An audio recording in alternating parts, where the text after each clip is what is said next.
Nadie entra a un instituto pensando que ese será el último lugar que verá con vida. Nadie se despide de sus padres por la mañana creyendo que esas palabras rutinarias pueden ser las últimas. Pero el 20 de abril de 1999, en Columbine High School, la normalidad se rompió de una forma tan brutal que aún hoy, más de 2 décadas después, sigue resonando como una advertencia que muchos prefieren no escuchar.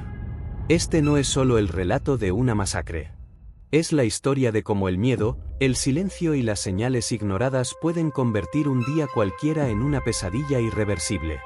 Y lo que vas a descubrir ahora te hará preguntarte si realmente hemos aprendido algo. Era martes. Una mañana común en Littleton, Colorado. Estudiantes caminaban por los pasillos hablando de exámenes, de planes para el fin de semana, de problemas pequeños que, en ese momento, parecían enormes. Profesores preparaban sus clases sin saber que jamás las terminarían. Afuera, el cielo no anunciaba nada extraño. No había presagios. No había advertencias visibles. Columbine era, para muchos, un instituto más. Y precisamente por eso, lo que ocurrió allí golpeó con tanta fuerza. Los primeros sonidos no activaron el pánico inmediato. Algunos estudiantes pensaron que eran petardos. Otros creyeron que se trataba de una broma pesada. El cerebro humano está programado para negar el peligro en sus primeros segundos. Aceptar la realidad demasiado rápido duele. Pero cuando los gritos comenzaron a mezclarse con el ruido seco y repetido de los disparos, la negación dejó paso al terror. En cuestión de segundos, el instituto se transformó. Pasillos diseñados para el tránsito diario se convirtieron en trampas. Aulas pensadas para el aprendizaje pasaron a ser refugios improvisados. Personas que nunca habían enfrentado una situación límite tuvieron que decidir, sin tiempo para pensar, si correr, esconderse o quedarse paralizadas. Y en Columbine, esa decisión podía marcar la diferencia entre vivir y morir. El pánico no se mueve de forma ordenada. Se expande como una ola caótica.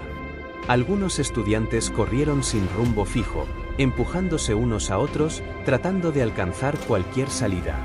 Otros se encerraron en aulas, bloqueando puertas con mesas, apagando luces, escondiéndose bajo escritorios.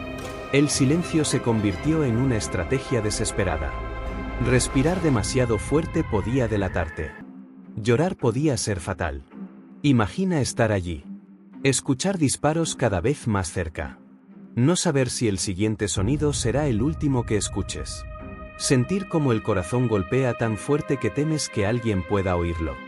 Pensar en tu familia, en tu casa, en cosas tan simples como la comida que te espera al volver, y darte cuenta de que nada de eso está garantizado. En los primeros minutos, muchos no entendían la magnitud de lo que estaba ocurriendo. No sabían cuántas personas estaban involucradas. No sabían si era algo que terminaría rápido. Cada segundo sin información aumentaba el miedo. Cada ruido desconocido se interpretaba como una amenaza.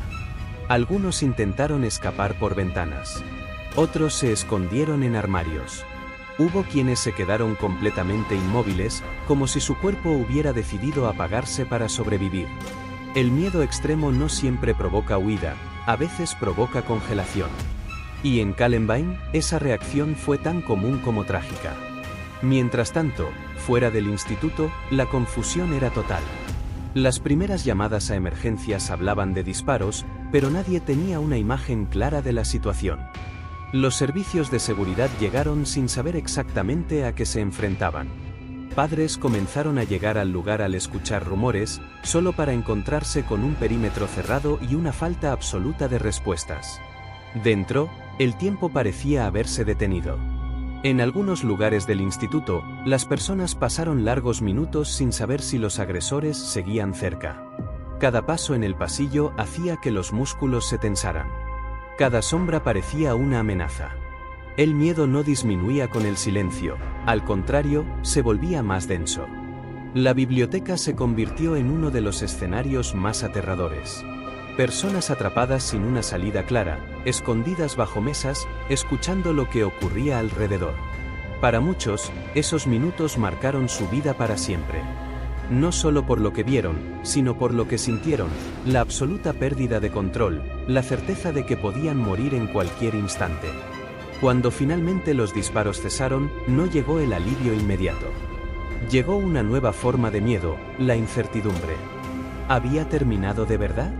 ¿Era seguro moverse? ¿O se trataba de una pausa antes de que todo continuara? Para quienes estaban escondidos, salir era tan aterrador como quedarse. Los equipos de emergencia avanzaron con extrema cautela. Cada aula debía ser revisada. Cada puerta, abierta con precaución. Para los supervivientes, escuchar pasos que no sabían si pertenecían a policías o a alguien más era una tortura psicológica. La confianza se había roto. Nadie podía estar seguro de nada. Las evacuaciones comenzaron poco a poco. Personas saliendo con las manos en alto, algunas llorando, otras completamente en shock. Afuera, padres buscaban desesperadamente a sus hijos entre la multitud. Cada nombre pronunciado era un rayo de esperanza o una sentencia de angustia. La espera se hizo insoportable. Kallenbach no terminó cuando el instituto fue asegurado. Ese fue solo el inicio de una etapa mucho más larga y dolorosa. Los días siguientes estuvieron llenos de funerales, homenajes y vigilias. El país entero miraba hacia Colorado intentando entender cómo algo así había sido posible. La necesidad de respuestas fue inmediata. Y, como ocurre casi siempre, se buscaron explicaciones simples para una tragedia compleja.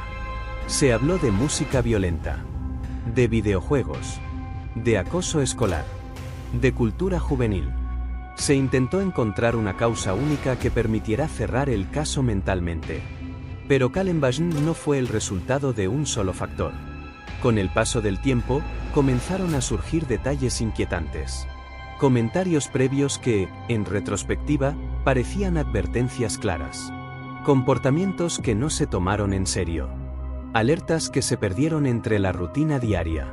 Kallenbach demostró que las señales de peligro rara vez aparecen de forma clara y evidente. A menudo están ahí, pero se ignoran. Para los supervivientes, la vida nunca volvió a ser la misma. Muchos desarrollaron trastorno de estrés postraumático. Ruidos fuertes, puertas que se cerraban de golpe, alarmas, cualquier estímulo podía devolverlos instantáneamente a ese día. Volver a un entorno escolar se convirtió en un desafío emocional enorme. Los profesores también cargaron con un peso difícil de describir. La culpa de haber sobrevivido. La pregunta constante de si podrían haber hecho algo diferente. El trauma no distingue edades ni roles. En Kallenbach, todos fueron víctimas de una experiencia que nadie debería vivir. A nivel social, el impacto fue profundo. Se revisaron protocolos de seguridad en escuelas de todo el país. Se implementaron simulacros. Se instalaron cámaras. Se reforzaron controles. Pero junto con esas medidas, se instaló un miedo permanente. La sensación de que ningún lugar es completamente seguro. Kallenbach se convirtió en un símbolo. En un punto de referencia inevitable. Cada vez que ocurría una tragedia similar, el nombre volvía a aparecer. Como si aquel día hubiera abierto una puerta que ya no se pudo cerrar. Y con cada nuevo caso, la pregunta regresaba: ¿qué estamos haciendo mal? Uno de los aspectos más inquietantes es cómo muchas de las lecciones de Kallenbach se repitieron sin cambios reales. Se habló mucho de prevención, pero actuar antes de que ocurra una tragedia sigue siendo difícil. Escuchar señales incómodas requiere valentía. Intervenir a tiempo requiere responsabilidad colectiva. Hablar de Kallenbach no es glorificar la violencia. Es recordar a las víctimas. Es entender el impacto real de la tragedia. Es aceptar que el silencio, la indiferencia y la minimización de los problemas también tienen consecuencias. Porque ignorar una señal no la hace desaparecer. Este caso obliga a mirar de frente a una realidad incómoda. A preguntarnos si estamos escuchando cuando alguien muestra signos de estar en crisis. A cuestionar si preferimos evitar el conflicto antes que enfrentar un posible peligro. A reconocer que la prevención no siempre es cómoda, pero es necesaria. Kallenbach también cambió la forma en que los medios cubren este tipo de sucesos.